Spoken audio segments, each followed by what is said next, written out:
Hey, Champion Nation. Welcome to the Champion Nation podcast. Using First your thing, I dad. had to make a commitment. For me, it was I wanted my body back. I wanted control over how I felt Mm, about me, what I looked like. And, we deal with so many other things that we can't control or maybe we can influence, but the one thing we can control is ourselves. And at the time, I didn't have a framework, I didn't have a system. mm. I was creating it on the fly. And so researching and figuring out what worked best for me, for my body. Dealing with I used to be a chronic procrastinator. Like, I would wait to the last minute to do everything. And because, you think you're smart enough to just get it done. Fitness changed my life because if True. Monday's chest day and Tuesday's legs, you cannot Okay. procrastinate. So I got into the habit of staying committed and following a plan and eating right. Like my first 30 days, I still ate whatever I wanted, you know, I looked back and said, man, I got results, but if I would have done what I was supposed to do, it would have been even better. So the next 60, I kicked it in, but it was me versus me. I didn't compare myself to anyone else. My goal was to be a little bit Wow. better every single day. What's up, Champion Nation? Welcome back. Welcome back. Welcome back. I just thought about that song in my head. Welcome back. Welcome to the Champion Nation podcast. My name is Kayshawn Cooper. I am the host of the Champion Nation podcast, as well as the founder of the Champion Nation.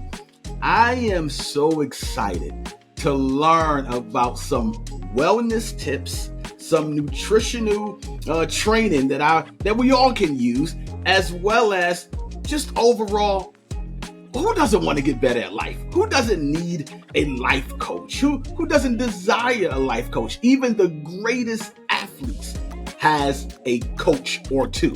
And we have the fortunate opportunity to have Al Wilson. Hey, sir, thank you so much for joining us and welcome to the Champion Nation. Hi, Sean. Thanks for having me on. Glad to be here, man. Absolutely, absolutely. Hey, Al, if you don't mind, just briefly tell us who you are, what you do, and why you do what you do. Well, I'm Al C. Wilson. I use my middle initial because there's a ton of Al Wilsons out there. But True, true. at heart, I'm a wellness coach, and what I mean by wellness is holistic wellness: mind, body, spirit. I help people close that gap from where they are now to where they want to be with growth coaching. Hmm. I appreciate that. So you didn't just wake up one in the morning and say, "Hey, I'm going to be a wellness coach." That's not the way it worked. At least I don't think so. No, not at all. So how did you get there? Did you just something happen, a star in the sky? How did you get there? Well, it started with me. I worked in corporate for 20 years, and mortgage industry, telecom, finance. I sat a lot, I ate a lot, I sat in conference rooms, you know how it is, planes, and I got more and more unhealthy. Like literally, I was working myself to Okay. death. And my dad had just recently passed away. It was really two things that hit me that Oh made me want wow. to change my life. One, my father passed away when he was 65. And I looked and said, man, if I don't do Wow. something different, my life is half over. And the second thing, I was walking from the parking garage to my office, and I glanced over at my reflection in the building, and my stomach was out to here. You could see the inside of my pockets. My shirt was tight, and I was like, "Wow, like that's me." Like, so one of the things I promised myself is that I would stay healthy, give myself the best shot. And it was that moment where I said, I have to do something different. So it started with me researching, trying to find a path for myself. In 90 days, I lost 38 pounds. So people started asking me, Al, what did you do? How did you do it? And I started helping people. And there was a moment, one of my coworkers, I never forget, 60 years old. She barely had movement in her right shoulder. She was always in pain. And I started helping her. Months later, she could work out, she could pick up her grandson. And she came in one day and she hugged me. And she was like, I just want to say thank you because I can play with my grandson. My quality of life is better. And it was that moment where I said, you know what? This is the most Wow. gratifying thing I've ever done. And this is what I want to do. help people, serve people, improve their quality of life. I never look back. Wow. So basically, it sort of fell in your lap. You know what? It did. I think everyone has a thing that they do that's better than anyone else. Coaching has always been my thing. I mean, I started pretty early in corporate, but I was coaching people development. So it was Okay. just transitional skills, going from one form of coaching to another. And watching people become a better version of themselves that's the thing I love the most. So with that being said, thank you so much for sharing it, Al. Your journey to becoming a wellness coach. You talked about your stomach was out to here. Your dad passed away at 65, such a young, tender age. Um, what how was those challenges and adversities? How did you deal with that and navigate through your belly being out to here and The losing first your thing, I dad? had to make a commitment. For me, it was I wanted my body back. I wanted control over how I felt Mm, about me, what I looked like. And, we deal with so many other things that we can't control or maybe we can influence, but the one thing we can control is ourselves. And at the time, I didn't have a framework, I didn't have a system. mhm. I was creating it on the fly. And so researching and figuring out what worked best for me, for my body, dealing with I mean, I used to be a chronic procrastinator. Like, I would wait to the last minute to do everything. And because, you think you're smart enough to just get it done. Fitness changed my life because if Monday's True. chest day and Tuesday's legs, you cannot Okay. procrastinate. So I got into the habit of staying committed and following a plan and eating right. Like my first 30 days, I still ate whenever I wanted, you know, and, I looked back and said, man, I got results. But if I would have done what I was supposed to do, it would have been even better. So the next 60, I kicked it in, but it was me versus me. I didn't compare myself to anyone else. My goal was to be a little bit Wow. better every single day. And I kept it that simple, not focusing on where I want to be down the road because I knew I needed to lose about, 30 to 40 pounds. I'm about 5'10. I was close to 240. So I wanted to be a better version of myself every single day. And I kept it that simple. Yeah. Let me ask you a question. You said me versus me. I've spoken to so many champions, countless of champions, and on this podcast, online and offline. And the common trend I always hear is me versus me. Now, let's rewind back to your earlier years. You did experience growing up in a Yes. poor area. Is that true? Yes. Constantly changing I went changing to 10 schools. different elementary schools. So when you think about kindergarten through sixth grade, I went to 10 different schools. That includes South Carolina and Georgia and Ohio. So three different states, 10 different schools. So I always like to say it made me who I am. I've never met a stranger. I was like 5 years old getting on the bus by myself to go to Sunday school. Like times were different then, but it helped me be able to communicate with people, Wow. introduce myself, meet new friends. I remember there was a semester where I didn't go to school at all because we didn't have a place to live. Like I sat out of school for an entire semester. And I remember going to a school and I asked the teacher who was the smartest kid in her class. And I still remember she said, it's Daniel. And I said, no, it's not. It's me.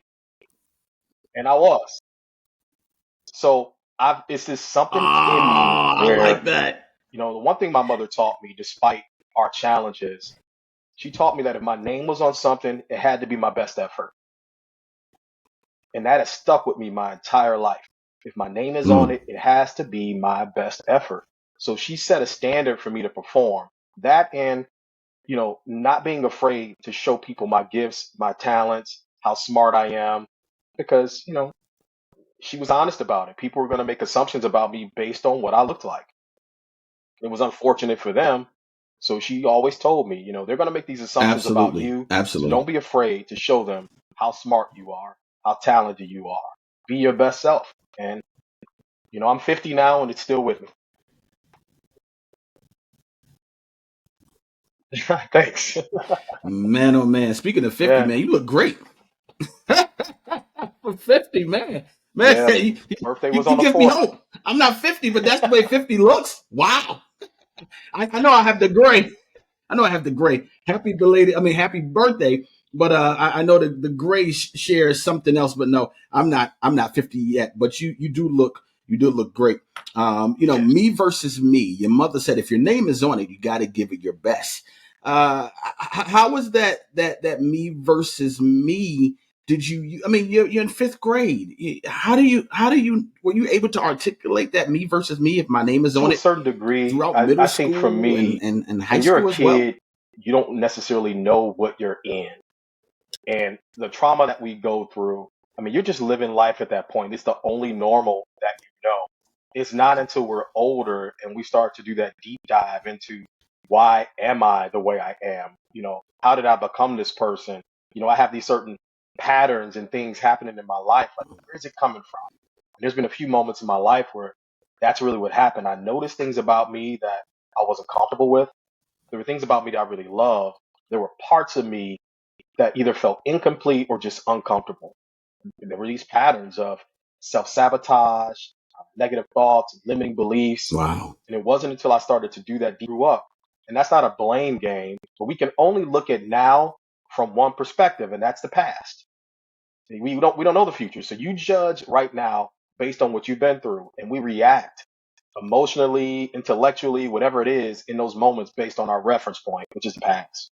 Right. So there were moments when I was a kid where I could hear my mother telling me, give your best effort. I loved school, first of all. It was my escape from my home life, school and sports. So there was stuff going on at home I didn't like. So I was in a bunch of activities. I boxed, I did gymnastics, I did judo, I did it all. I was like Scorpion King.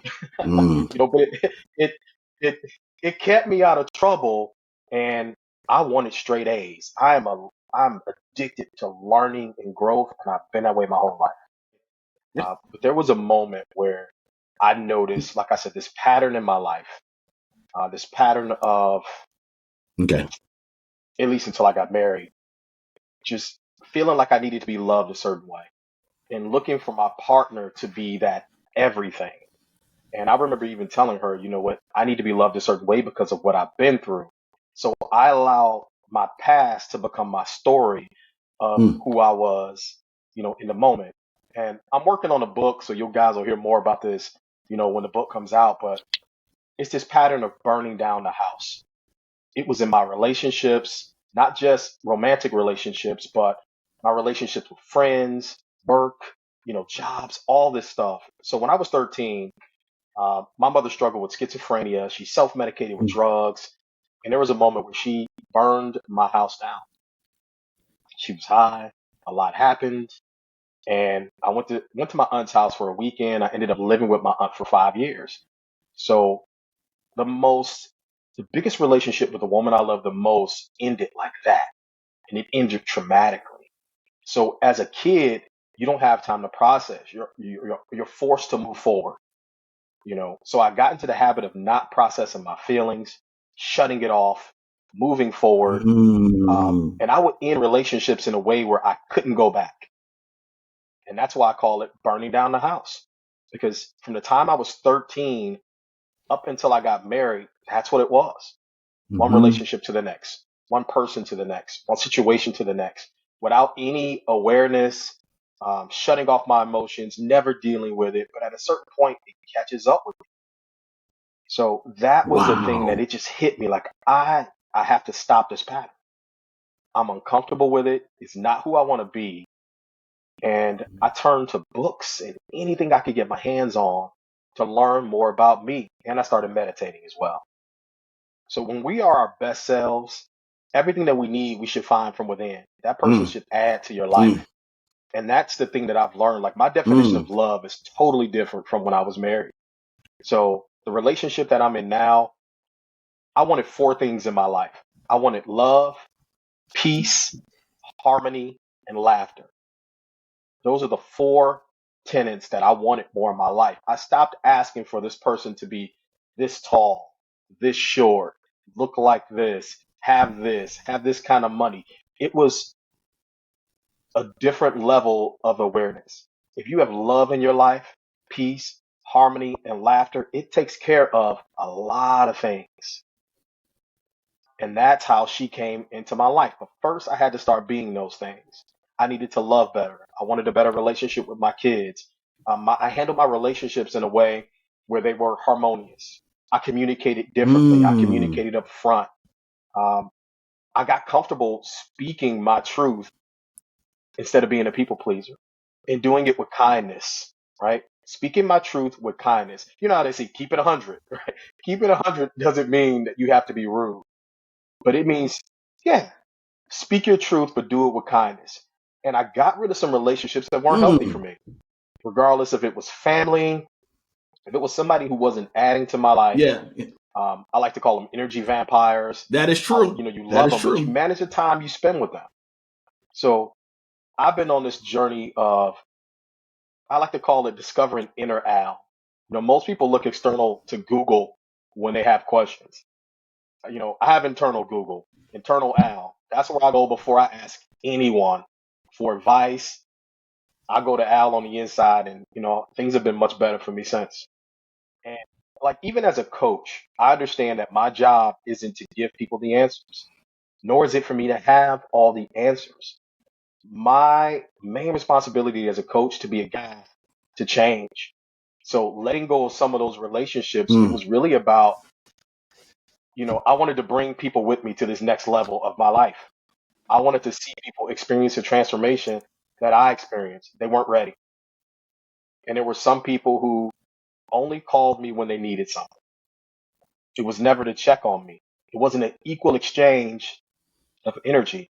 So similar to that, I surrounded myself with people who were on a similar path, entrepreneurs, other coaches, Hmm. genuine relationships, people who cared about me as a person, regardless of what my life looked like. So it's tough to do. It's absolutely worth it. And I would say that, you know, whoever's listening, you're worth it. You're worth having that kind of peace in your life where you don't have to worry about if that relationship is honest, Right. if they're reliable, right? There's something else and someone else out there for you who will help you become the person that you want to be. For I even asked for a divorce. It wasn't the healthiest way to handle it, but it helped me move forward and process things. There was very little communication. You know, we never argued or anything like that, but I didn't go through this deep depression, but I really dealt with the feeling of failure, you know, feeling like a failure. My children were still younger, and that was the hardest Mm. part for me is, you know, when you're the person who leaves, it's always tougher on you because you had to make the decision. People see you as the bad person, you know, the person who quit, the person who gave up, the person who ended things. If you're Mm. if you've done the work to make that relationship work, it's a two-way street. And sometimes it's better for both parties to move on to, I mean, what do they call it? Right. I forgot what amicable divorces, or there's a term for it, Oh yeah. you know, conscious uncoupling. That's it. You know, where you make a decision, you know, there's a name for everything. But, you know, when you make that decision that you're better off as friends or whatever it may be. Um, but yeah, it was a tough moment for me. It was the failure and what will people think, you know, at least in that moment. Now I'm at a point where I don't really concern myself too Oh much yeah. about what Yeah. people Yeah. Yeah. think. Yeah. Yeah. It's more about how I feel about myself. So some of the greatest things that have ever been created started with failure. Failure is not good nor bad. It's simply Hmm. growth. It's like swinging a baseball bat, right? Every swing, and this is the biggest part, you have to swing the bat. Don't let fear of failure stop you from shooting your shot or swinging that bat. Every time you swing the Wow. bat, you get to perfect your swing. You get to do it a little bit better. You get to become a little bit better. If you're batting 300, you're in a Hall of Fame. No one talks about the 70% that you missed. Like when Elon Musk was trying to get SpaceX off the ground, the first one was horrible. Same thing with Tesla. He had to scrap the entire program and start over. But no one talks about that. No one talks about the shots that Michael Jordan missed. They only talk about the game winning shots. So look at Yes. failure as growth. It's not good. It's not bad. Yes. What can you learn from it? Fail often, fail fast, man. Fail forward. I mean, it's a beautiful way to learn. So I don't take unnecessary Right. risks, but I don't live my life with the fear of failure. And the people that I coach, that's one of our biggest hurdles is being able to make those Yes. decisions and give yourself grace to fail. Don't judge yourself. Give yourself that grace to say, I am growing. And whatever happens, I'm going to learn from it and become better. Whatever it is, push forward, push through your fears, fail. Fail and learn from it. That's the only way you're going to grow. And it comes easy to you. In some, cultures, they call it your dharma, your purpose. It's the thing that you do so well and it comes easy. I remember being in probably the third grade, maybe third or fourth, and I was asked to speak at one of our, assemblies. And I remember what it felt like to be on stage, Mm. to be in front of a crowd. And it felt great. And it wasn't out of ego. I was never Yes. afraid. Yes. As a kid, I was never afraid to be on stage. 20 something years old, I worked for the second largest credit card company in the world. And I had to give this presentation in front of our senior operating committee. Everyone else was up all night studying. Being in my 20s, I went out and I had some drinks, I partied, I hung out, you know what I mean? And I just made bullet points about what I wanted to talk about. And I got on stage and it was like another person was there. And the president of the company quoted me. It was another one of those moments where it felt so right to be leading, to be sowing into people in a massive way. So Of everyone course. has a gift, a Yeah. talent that you do better than anyone else. So how do you get to it? You become an experimenter. Become an Wow. experimenter. Try new things. This is how you start to find out what what what is it. If you've had that moment in your life, sometimes it's good to just jot down those moments where you were doing something that just made you feel so good, so comfortable. It wasn't stressful. It brought you joy. It served other people. What are some of those moments? What were you doing? Right. Sometimes you're the person that everybody comes to talk to and you're a great listener. You give great advice and you're not even sure where that advice comes from. Well, we're all connected to source energy, that intuition, that gift. You never know what it may be, but start with the audit, then become an experimenter and continue to do that so you can find that purpose. And no, I don't believe that there's just one purpose. I think our purpose can change over time. Uh, I used to say fitness was my ministry, right? That was my way of serving people, giving back. But it was so much more than the fitness side of it.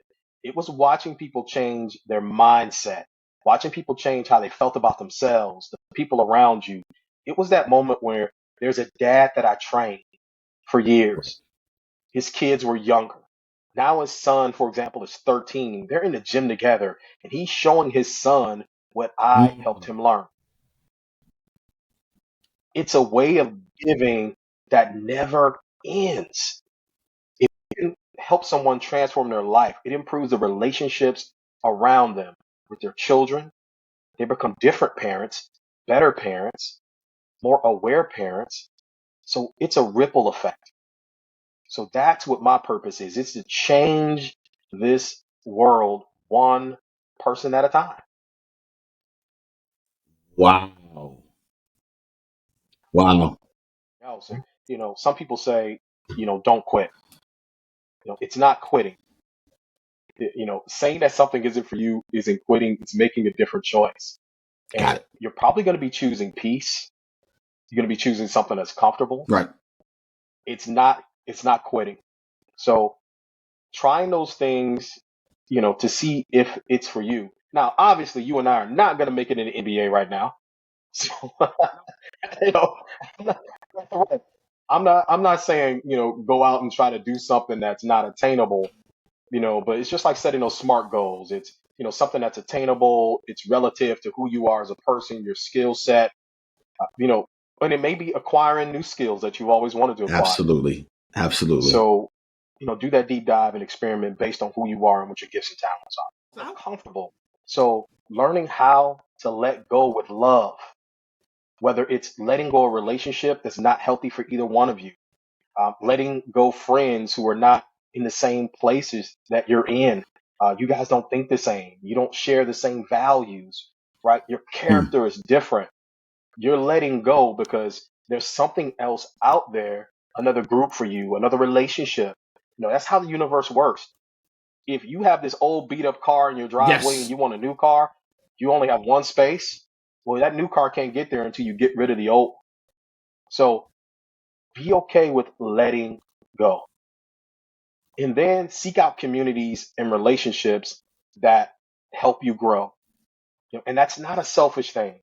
Relationships are an exchange of time and energy, and it should be an even exchange. So if you've got relationships in your life that aren't, and I don't mean even exchanges where, it's money, right? But sometimes it's having a person that you can go to for advice, or when you spend time with this person, it's an even exchange of energy and it's comfortable for both of you. You're on the same page when it comes to character and values. But learning to let go, find different communities, find people Hmm. who are where you want to be.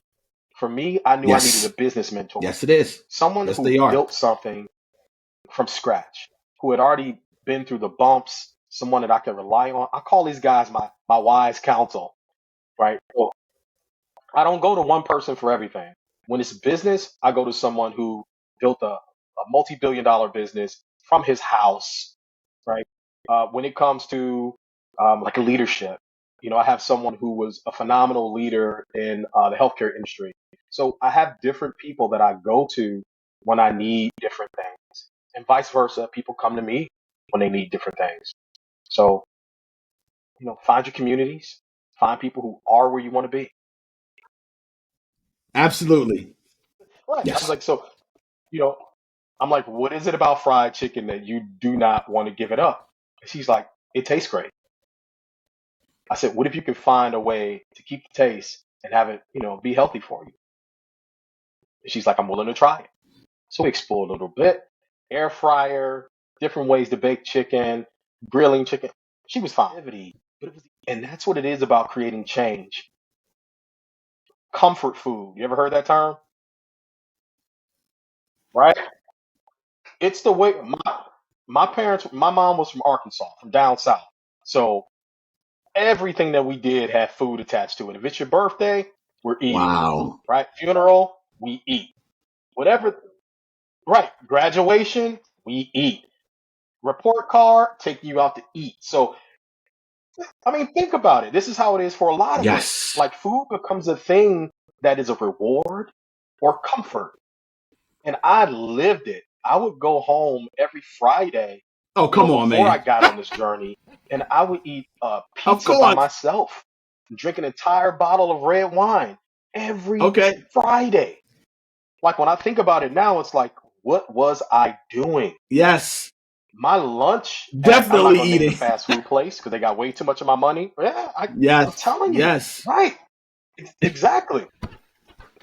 It's figuring out another way. Hacking Yes. habits and habit changing is one of the ways that I It help is. people the most. Yes. Is getting to the root of what they're getting out of it. The feeling, because you can find other ways. Yeah. I mean, Mhm. yeah.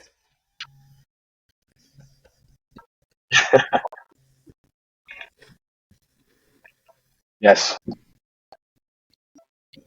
Out. And what I mean by winning the now is being the best, truest version of yourself right now. Mm. You can't live in the past. You don't know the future. Now is the only thing that matters. So being a champion is being the best, truest version of yourself right now. Win the now. and my website, alcwilson.com.